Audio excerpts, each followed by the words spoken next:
नमस्कार दोस्तों, स्वागत है आपके अपने यूट्यूब चैनल में। तो आज हम बात करेंगे कुछ जीएस के बारे में।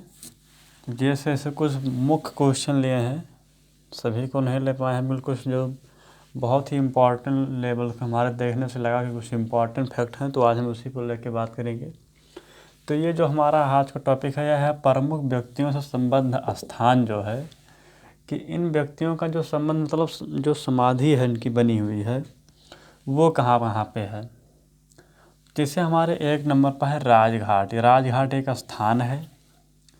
महात्मा गांधी मतलब महात्मा गांधी की जो समाधि है वो कहाँ बनी है, राजघाट में। ऐसे क्वेश्चन घुमा के फिरा के पूछ लेता है तो इसको हम याद रखेंगे राम से सिर्फ। यदि यहाँ पे हम शॉर्ट फॉर्म में राम लिख दें तो रा से राजघाट हो जाएगा, माँ से महात्मा गांधी। इस छोटा सा ट्रिक हम ले लेंगे।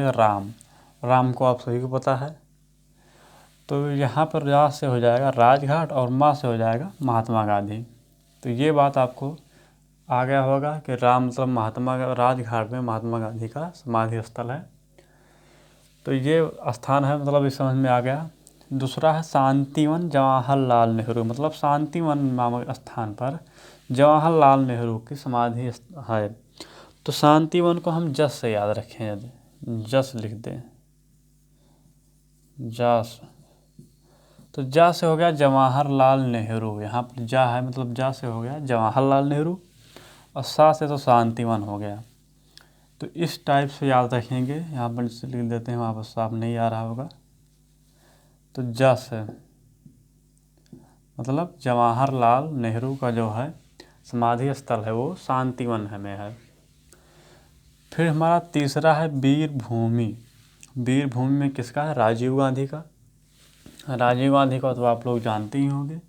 अब जवाहरलाल महात्मा गांधी ऐसे महान व्यक्ति हैं जो हस्ती हैं, आपने उनको नाम सुना ही होगा। तो वीर भूमि है इसका जो है समाधि स्थल जो है राजीव गांधी जी का, वो हमारा कहाँ है, वीर भूमि में है। तो वीर भूमि को हम याद रखेंगे वीर से, केवल हम वीर से याद रखेंगे। तो उसमें आगे वीर भी है, या शॉर्ट फॉर्म हम आपको यहाँ पे वीर ले लें। यहाँ पर यदि हम वीर ले लें, बी से हो जाएगा वीर भूमि और रा से हो जाएगा हमारा राजीव गांधी। तो ये समझ में आ गया होगा कि वीर भूमि में हमारा राजीव गांधी जी का समाधि स्थल है। फिर है विजय घाट। तो विजय घाट में लाल बहादुर शास्त्री जी का है।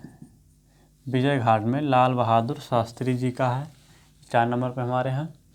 तो इसको हम यदि बिजलाल लिख लें, जैसे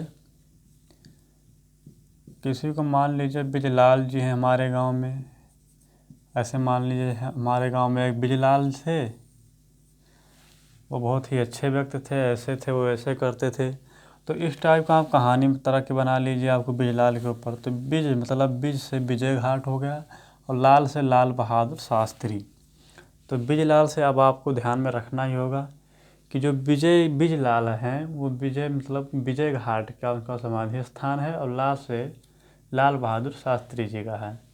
फिर है किसान घाट में कौन है, चौधरी चरण सिंह का है। किसान घाट में जो है चौधरी चरण सिंह का समाधि स्थल है। तो किसान घाट को हम याद करने के लिए इसको भी हम चौकी लिख दें। यदि हम जैसे मान लीजिए कोई आपको चौकी मतलब हम कर दें, हम बड़ी की लगा दें यहाँ पे चौकी, तो आप समझने के लिए केवल हम लगा दिए हैं।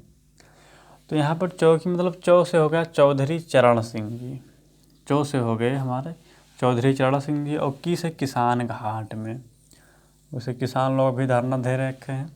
तो ये हमारा हो गया किसान घाट का चौकी। मतलब ये समझ में आ गया होगा कि चौधरी चरण सिंह का जो है हमारा समाधि स्थल है वो किसान घाट में है। फिर हमारा है इंदिरा गांधी जी का जो है शक्ति स्थल में। इंदिरा गांधी जी का जो हमारा है वो शक्ति स्थल में है। तो इंदिरा गांधी को आप तो जानते ही होंगे। इंदिरा गांधी, राजीव गांधी, ये सब आए गए हैं, इनको तो आपको याद ही होगा। तो इंदिरा गांधी जी हमारे हैं वो हैं शक्ति स्थल में। अब इंदिरा जी के पास जब सत्ता था तो शक्ति थी ही, तो इंदिरा जी के पास शक्ति है तो वो शक्ति स्थल में है। तो इंदिरा गांधी जी हमारे यहाँ पे हैं शक्ति स्थल में। फिर सदाकांत आश्रम, ये एक आश्रम है। डॉक्टर राजेंद्र प्रसाद, डॉक्टर राजेंद्र प्रसाद जी हैं, हमारे बिहार के थे। तो डॉक्टर राजेंद्र प्रसाद जी ये हैं सदाकांत के आश्रम में। तो आप इस तरह से रख लिए कि डॉक्टर राजेंद्र प्रसाद जी सदाकांत के आश्रम में हैं, वो सदाकांत के या सदाकत के आश्रम में हैं। तो इनका जो समाधि स्थल है डॉक्टर राजेंद्र प्रसाद जी का, वो क्या है, सदाकत आश्रम में है। फिर शांति निकेतन, ये हमारा स्थान है, मुझे स्थान या स्थल कह लीजिए। तो ये हमारा स्थान है और ये प्रमुख व्यक्तियों के नाम हैं, ये जो है ये प्रमुख व्यक्तियों के नाम हैं।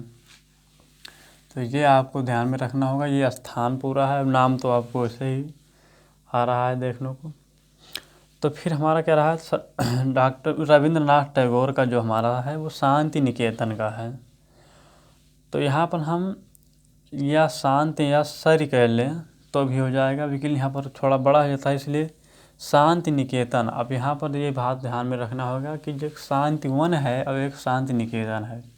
तो शांति वन में जवाहरलाल हैं, मगर शांति निकेतन में रविंद्रनाथ टैगोर हैं। ये बात आपको ध्यान में रखना होगा कि कब कौन है। तो हमारा जो शांति निकेतन में है वो रविन्द्रनाथ टैगोर जी हैं। तो रविन्द्रनाथ टैगोर का जो समाधि स्थल है वो शांति निकेतन में है। बोरबिले आश्रम, एक आश्रम है, ये भी एक स्थान है। बोरबिले नामक आश्रम एक स्थान है। तो इसमें अरविंद घोष और माँ आनंदबाई, इसमें 2 लोग हैं। अरविंद घोष का भी है और माँ आनंदबाई दोनों का समाधि स्थल है। तो यहाँ पर ये 2 लोग हैं। ये बात आपको ध्यान में रखना होगा कि ये 2 लोग हैं। एक यहाँ से हो गया माँ आनंदबाई जी हैं और एक दूसरी हैं अरविंद घोष जी हैं। तो यहाँ पर बोरबिले आश्रम है। ये बोरबिले आश्रम में अरविंद घोष हैं, सदाकत आश्रम में डॉक्टर राजेंद्र प्रसाद हैं। एक हमारा है पवनार आश्रम, इसमें विनोबा भावे हैं। मतलब आश्रम के 3 ठो हैं, मतलब 3 हैं, 3 तो आश्रम ही हैं। अब आसाराम वाला आश्रम समझ लीजिए, ये दूसरा आश्रम स्थान है। तो हमारा है इसके अगला जो है वो सेंट हेलेना। ये सेंट हेलेना या इसको हम कोर्सिका भी कहते हैं, सेंट हेलेना या कोर्सिका भी कहते हैं। इसमें जो समाधि स्थल है वो नेपोलियन का है। ये नेपोलियन का है और भारत का नेपोलियन आपको पता ही है। भारत का नेपोलियन हम समुद्रगुप्त जी को कहते हैं। तो जो भारत के नेपोलियन थे वो समुद्रगुप्त जी हैं। तो सेंट हेलेना कोर्सिका जो है वो नेपोलियन का है। फिर है पावनार आश्रम जो विनोबा भावे के हैं। तो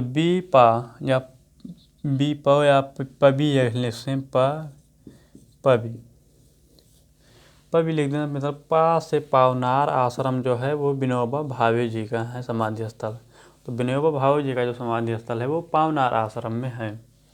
तो ये हमारे कुछ इंपॉर्टेंट फैक्ट थे जो प्रमुख व्यक्तियों से संबंधित स्थान था। तो 11 व्यक्तियों के बारे में हम आप बता दिए हैं। तो मुझे उम्मीद है आपको आसानी से समझ में आ गया होगा। एक बार पूरे स्क्रीन पर ध्यान से देख लीजिए, समझ में नहीं आया तो स्क्रीनशॉट लीजिए, एक बार दोहरा लीजिए, आपको अच्छी तरह से समझ में आ जाएगा। मुझे उम्मीद है दोस्तों आपने स्क्रीन ले लिया होगा आप स्क्रीनशॉट। तो जीएस का आज का यहीं पर रहने देते हैं, इसका अगला पार्ट और भी लेंगे। प्रमुख व्यक्तियों के उपनाम या और फिर ले सकते हैं।